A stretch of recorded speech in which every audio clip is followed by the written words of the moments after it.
FENS, l'outil d'analyse et gestion de risque pour l'IT, les systèmes industriels et les infrastructures critiques.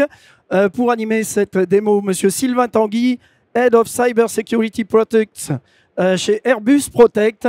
On est parti pour 30 minutes. Et je vous remercie. Bonjour à tous et merci d'être venus aussi nombreux pour cette démo. Je vais vous parler donc d'un outil qui s'appelle FENS, qui est un outil d'analyse de risque, de conformité et aussi de gestion de risque.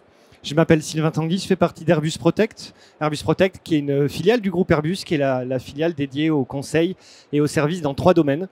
On va retrouver la safety, la sûreté de fonctionnement, ce qui fait que les avions volent de manière sûre. On va retrouver la sustainability, qui s'intéresse aux problématiques de décarbonation de l'industrie, technologie hydrogène, gestion des risques industriels. Et pour ce qui nous intéresse aujourd'hui, la cybersécurité. On travaille dans la cybersécurité dans 2 départements, l'un qui fournit des services managés de type SOC et CSIR, donc détection et réponse à incidents, et l'autre qui fournit du conseil dans différents domaines. Donc on a à peu près tous les métiers du conseil, l'audit, l'analyse de risque, la gestion de risque, le conseil en architecture, en design de système, le pentest. Et on est relativement nombreux. Et si on travaille en dehors du groupe Airbus, c'est en fait pour garder un niveau d'expertise suffisant. Et puis Airbus souhaite également partager son expérience dans ces 3 domaines. Donc on travaille dans les industries connexes du groupe Airbus, donc essentiellement les transports, l'industrie, les infrastructures critiques, et puis bien sûr l'aviation, le spatial et la défense. Alors on est 1600, mais on a une centaine d'entre nous qui font du logiciel. Donc on a notre cœur de métier, c'est le conseil et le service. Mais on a quand même des capacités d'édition logicielle significatives qui nous servent à développer nos propres outils. Outils qui, quand ils sont mûrs, on les commercialise. Donc on en a dans différents domaines. Et pour ce qui nous intéresse aujourd'hui, je vais vous parler de FENS. FENS qui est un outil d'analyse de risque qu'on a développé il y a une douzaine d'années pour remplacer Excel dans le cadre des analyses de risque que nous faisons. En fait, on a des grosses analyses de risque, des analyses de risque qui impliquent plusieurs personnes sur plusieurs années. On en a aussi plein de petites. Et en fait, Excel, on a trouvé ses limites et on a décidé de faire notre propre outil. Outil donc qui s'appelle FENS, c'est comme ça qu'il est né. On l'a fait grandir avec nous. Et aujourd'hui, c'est un outil qu'on fournit à nos principaux clients, à notre maison mère, à nos partenaires. Et l'année dernière, au FIC, ici même, on a officialisé sa commercialisation. C'est un outil qui est désormais disponible sur étagère. Donc FENS, c'est un outil qui est conçu pour être collaboratif. C'est un outil web, ça s'installe on-premise. Et donc il a le label EBIOS Risk Manager de l'ANSSI. Mais il n'a pas que EBIOS RM. C'est un outil donc, dans le domaine de l'analyse de risque qui a également l'ISO 27005 et puis qui va avoir des méthodologies spécifiques aux industries avec lesquelles on travaille. Donc on va retrouver une méthodologie sur l'IEC 62443, une autre sur le ferroviaire avec la TS 57101 et encore une autre sur l'aviation avec un standard qui s'appelle le D203. On va également retrouver d'ici quelques mois une méthodologie pour l'automobile qui respecte l'ISO 21434. FENS est également un outil d'analyse de conformité. Donc on va pouvoir s'en servir pour faire donc, de l'analyse de conformité, de l'analyse de maturité. On va avoir un grand nombre de standards qui sont disponibles par défaut et puis bien sûr on peut en importer d'autres librement. Et donc, une fois qu'on a fait nos analyses de risque ou de conformité, on va pouvoir gérer les plans d'action, on va pouvoir suivre les risques résiduels au cours du temps et pouvoir se projeter sur l'évolution de ces risques. Donc FENS, c'est un outil d'analyse de risque qui est très polyvalent. Dans le cadre de nos missions, on a beaucoup de missions très différentes. Il est polyvalent au sens où il sait faire de l'IT, il sait faire des systèmes industriels, ce qu'on appelle des produits, donc un satellite, un avion, un train. Et il sait aussi travailler sur des infrastructures critiques, et notamment la conformité réglementaire à un certain nombre de textes récents. Dans le domaine de l'IT, on va retrouver des choses très classiques d'analyse de risque, de gestion de risque, de compliance, donc de conformité informatique à des standards IT classiques comme le NIST ou l'ISO 27002. Et puis, on va retrouver aussi la possibilité de l'utiliser dans le cadre d'un SMSI, un système de management de la sécurité de l'information, donc par exemple l'ISO 27001, où on va pouvoir faire l'analyse de risque, l'analyse de conformité, l'audit interne avec FENS. La conformité réglementaire, donc, qui est un sujet actuel, on va dire, avec l'arrivée de NIS 2. Donc Fence, on l'utilise depuis des années pour NIS 1 d'une part, pour les OIV, les opérateurs d'importance vitale, donc pour l'analyse de risque et la conformité aux arrêtés d'application, et puis également pour l'I 901, donc ce qui concerne la protection du potentiel scientifique et technique de la nation ou les données de diffusion restreinte. Et c'est assez similaire, on a des problématiques d'analyse de risque et de conformité. Et NIS 2, donc, sur lequel on travaille actuellement, puisqu'il est en cours de transposition dans le droit français. On travaille avec l'ANSSI aussi sur ces sujets-là. Et donc, on pourra utiliser Fence également pour faire l'analyse de risque, qui sera le premier point le plus important qu'on va retrouver vraisemblablement, comme pour les autres référentiels. Et puis, on va avoir un certain nombre de règles de sécurité qui, du coup, sera également dans Fence dès qu'elles seront publiques.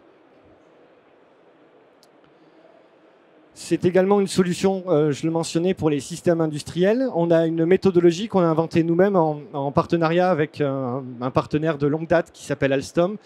Cette méthodologie, du coup, répond aux problématiques des systèmes industriels, donc l'IEC 62443, avec les zones et les conduits, avec les différents niveaux d'analyse de risque et la définition de ce qui s'appelle Security Level Target dans la 62443.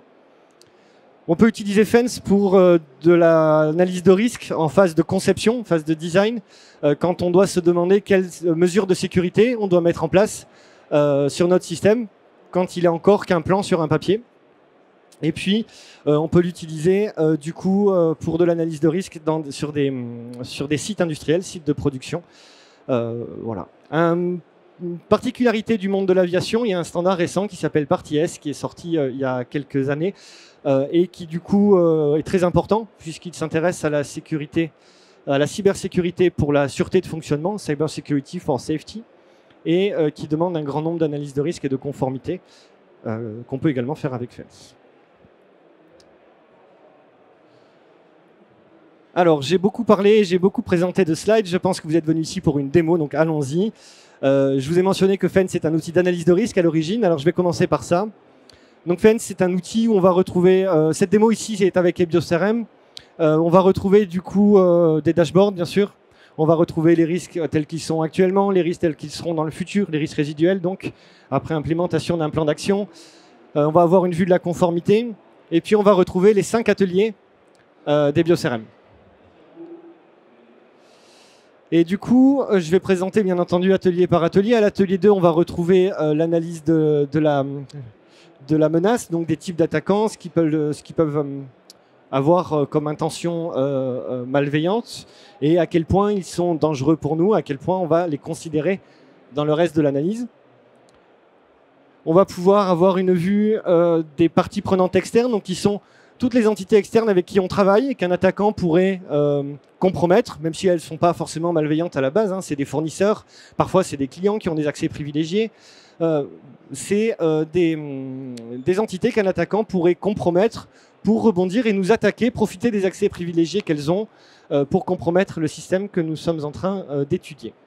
Donc on a le fameux radar EBIOS-CRM que vous voyez ici. Qui est un petit peu interactif. On va retrouver aussi, on a refait Visio hein, dans une appli web qui permet de faire des scénarios stratégiques. Donc comment un attaquant va justement nous atteindre. On va retrouver souvent le canal direct, hein, il nous attaque directement. On va retrouver donc, ce que je mentionnais, l'attaquant qui va passer par une tierce partie. Et puis on va retrouver aussi d'autres cas de figure, comme ici un cas particulier où un attaquant va aller voler des données qui sont hébergées chez quelqu'un d'autre sans jamais nous avoir attaqué. Et ça, on peut le voir du coup grâce à cet atelier 3. Donc on a un peu de personnalisation, hein. On s'est amusé sur les configurations des liens, des ID, etc. Et on a la même chose à l'atelier 4. L'atelier 4, qui est l'atelier technique, c'est presque le plus facile à expliquer, mais c'est le plus long dans l'analyse de risque. Cet atelier 4, du coup, on va identifier les scénarios d'attaque. Donc c'est des scénarios techniques qui expliquent comment un attaquant pourrait arriver à nous compromettre, comment il pourrait rentrer dans notre système, comment il pourrait s'y balader, donc ce qu'on appelle le mouvement latéral, pour atteindre sa cible, qui est le serveur, le système, la machine, qui lui permettrait d'atteindre son objectif, que ce soit voler des données qui sont hébergées sur ce système, ou le rendre indisponible, ou le faire fonctionner de manière incorrecte, du coup, ce qui amènerait à un comportement inadéquat et qui peut avoir des conséquences. On va y évaluer donc la vraisemblance de succès, les chances qu'aurait l'attaquant de réussir. Et pour ça, du coup, on va proposer donc des étapes sur ces scénarios. Et pour chaque étape, on va aller identifier des techniques d'attaque. On a plusieurs référentiels. On a le Mitre-Attack, le CAPEC. On peut aussi ajouter son propre référentiel. Et puis, on va identifier les mesures qui permettent qui contribuent à la réduction du risque. Les mesures qui sont déjà en place.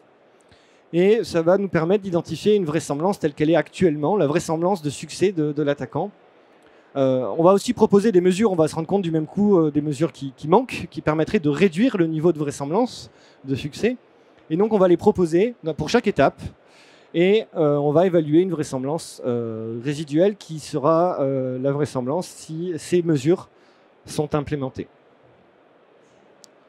À la fin, on retrouve les risques avec la matrice de risque.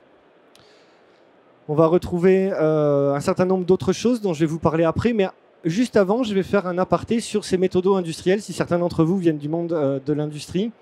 On a une méthodologie sur l'aviation. La principale différence, c'est l'évaluation de la vraisemblance qui est beaucoup plus complexe, qui permet de s'appuyer sur une liste de mesures de sécurité qui sont définies dans les designs assez complexes, les dossiers de conception assez complexes qu'on retrouve dans l'aéronautique. Et qui va du coup prendre chaque mesure, lui donner un score sur différents domaines, que ce soit les moyens de préparation de l'attaquant, que ce soit la réduction de la fenêtre d'opportunité, ou alors d'augmenter les moyens dont a besoin l'attaquant pour exécuter son attaque. Il y a un certain nombre de formules. Si vous êtes intéressé par cette méthodologie, je serais ravi de vous en parler un petit peu plus tout à l'heure. Je ne peux pas forcément vous en parler tout de suite si vous souhaitez que je tienne cette conférence dans les temps. De la même manière, je vais vous donner un aperçu de cette méthodologie industrielle. Donc, c'est une méthodologie qui est conforme à la fois à la 62443 et à la 50701, qui sont des standards respectivement pour le système industriel, l'OTI, et pour le monde ferroviaire. Les deux standards étant alignés, on a pu faire une seule méthodologie. On va retrouver ce qu'on appelle l'Initial Risk Assessment, qui est un risk assessment, une analyse de risque très rapide, qui permet ensuite de définir des zones et des conduits. On va découper notre système en zones, puisqu'on a des systèmes complexes.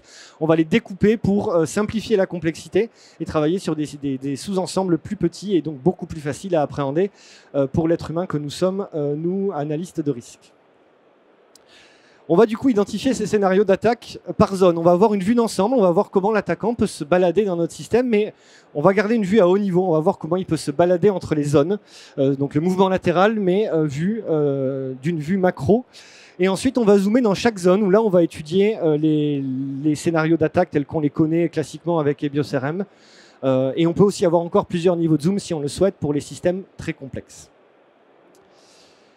Cette méthodologie propose aussi, plutôt que de définir des mesures de sécurité, on donne des niveaux de sécurité de 1 à 4 pour différents chapitres. Et ça nous liste les mesures qui doivent être implémentées, ce qui fait qu'on a pu automatiser un grand nombre de choses. Et l'analyse de risque, du coup, même si le système est très complexe, en fait, sera pas forcément plus longue, voire même parfois plus rapide. Et du coup, on va pouvoir identifier ces niveaux de sécurité pour chaque zone, chaque composant.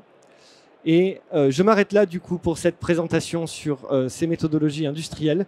Je vous inviterai bien sûr à venir me revoir pour en parler plus avant si certains d'entre vous sont intéressés. L'analyse de conformité, donc, qui est une autre fonctionnalité majeure de FENS. On va retrouver donc un certain nombre de standards. On a plus d'une trentaine, même je pense une quarantaine aujourd'hui.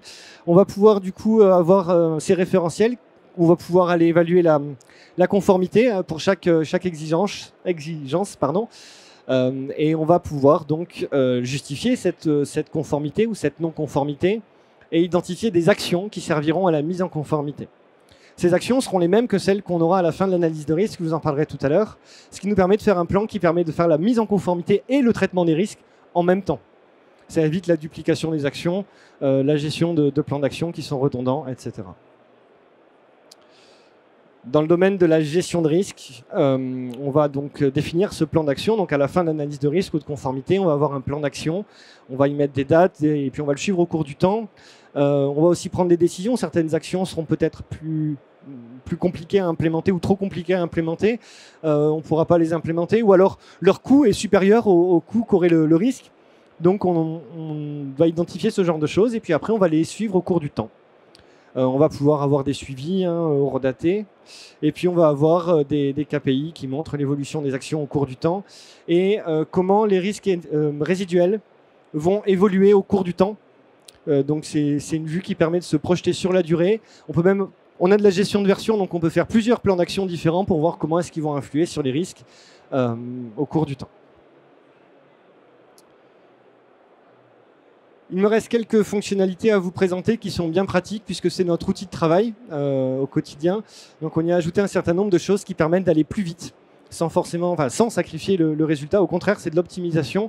On va retrouver des bases de connaissances qui permettent de paramétrer une analyse de risque et qu'on va réutiliser d'une analyse de risque à l'autre. On va retrouver un système de template, de modèles qui permet de faire une analyse de risque, de l'anonymiser et puis de la réutiliser pour tous les cas de figure similaires où on peut arriver à réduire significativement le temps de l'analyse de risque si on a deux systèmes qui se ressemblent. Par exemple, si on a sur son système d'information une dizaine, voire une cinquantaine d'applications web hébergées dans une DMZ, on va se retrouver avec une architecture similaire, des scénarios d'attaque similaires, des mesures de sécurité similaires et des plans d'action similaires. On va donc faire une analyse de risque une fois, l'anonymiser, la mettre à disposition des collègues auxquels on souhaite la mettre à disposition. On a aussi de la gestion de droit d'accès sur ces modèles d'analyse de risque.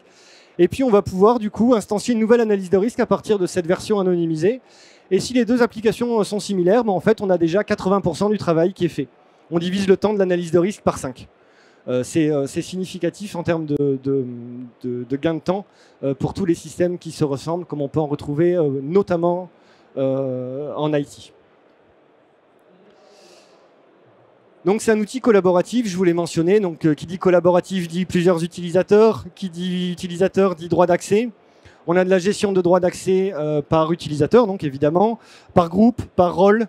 On va pouvoir s'intégrer avec des annuaires d'entreprise, avec du SSO. Et puis Fence est un outil qu'on peut installer, enfin c'est un serveur, et on peut l'installer aussi pour archiver, centraliser les analyses de risque. Et on a un système de dossiers, une vue hiérarchique qui permet de classer les analyses de risque. Et on peut également donner des droits d'accès sur chacun de ces dossiers. C'est un outil qui est conçu pour automatiser autant qu'il peut. Donc on va avoir la génération des rapports qui va être automatisée. C'est une génération qui est entièrement personnalisable. On peut avoir son rapport aux couleurs de son organisation, que ce soit l'entête, le pied de page, la page de garde, les styles même. Le sommaire, la structure du document est personnalisable également. On peut faire des rapports pour la conformité, pour les plans d'action, pour le reporting des risques. Et donc, on va pouvoir faire ça une fois que le template a été fait en cliquant simplement sur un bouton. Le gain de temps est significatif. On a également de l'HTML ou du PDF. Pour des exports ou de l'utilisation dans d'autres domaines, on va pouvoir le faire en Excel. Et également, on a une API en JSON qui permet de récupérer les données pour les croiser avec d'autres applications. Dans les grosses structures où on veut faire du BI, Business Intelligence, c'est donc tout à fait possible. Et un dernier mot sur Fence, sur la façon dont il s'installe. Donc j'ai mentionné que c'était un serveur, que c'était on-premise. On est en train de travailler sur un SaaS, même si on a relativement peu de demandes, étant donné le niveau de confidentialité qu'il y a dans Fence, les données qu'il y a dans Fence. La plupart de nos clients préfèrent installer on-premise. Mais si vous êtes intéressé par du SaaS, n'hésitez pas à me le dire. On rajoutera vos votes à la priorité qu'on donne à cette implémentation. Mais surtout, Fence, c'est un outil qui peut aussi s'installer, puisqu'on travaille régulièrement dans des environnements classifiés ou déconnectés d'Internet. On peut aussi l'installer entièrement déconnecté d'Internet. On peut aussi l'installer standalone sur un poste de travail. Du coup, c'est tout à fait compatible pour ces usages-là. Et on peut aussi avoir plusieurs serveurs au sein de son organisation quand on a différents besoins d'en connaître. Voilà, je m'arrête ici pour la démo. Je serai sur notre stand, le C10, toute la journée, donc c'est vers l'entrée. Il y a un gros panneau Airbus au-dessus, n'hésitez pas à venir me voir. Je serai ravi de rentrer plus dans les détails de ce que je vous ai présenté aujourd'hui. Donc n'hésitez pas à venir nous voir. Et également, je crois qu'il me reste un peu de temps pour les questions. Mais c'est ce que j'allais proposer. Parfait. Voilà, si quelqu'un a des questions, n'hésitez pas, madame. Bonjour, Véronique Miro, Valeo. Je voulais savoir si vous aviez à l'intérieur aussi un système de workflow qui permet de faire des validations, les vérifications des 4 yeux, etc. Voilà. Je vois tout à fait. C'est une très bonne question puisqu'on est en train de l'implémenter, en effet. D'accord, donc merci. On l'aura pour l'automne. Ok, merci. Voilà, une autre question peut-être, on a encore quelques petites minutes. Sinon, effectivement, on pourrait retrouver monsieur sur le stand. Rappelez-nous le numéro du stand. Le numéro C10. Voilà, le C10, Le stand éventuellement, Airbus. vous aviez des questions un peu plus précises. Ah, madame. Est-ce que vous avez des templates d'analyse de risque flash? Alors, excusez-moi, j'entends pas bien depuis le... Analyse de risque flash, est-ce que vous avez des templates? On en a, oui. On les fournit pas par défaut, mais ça peut se faire.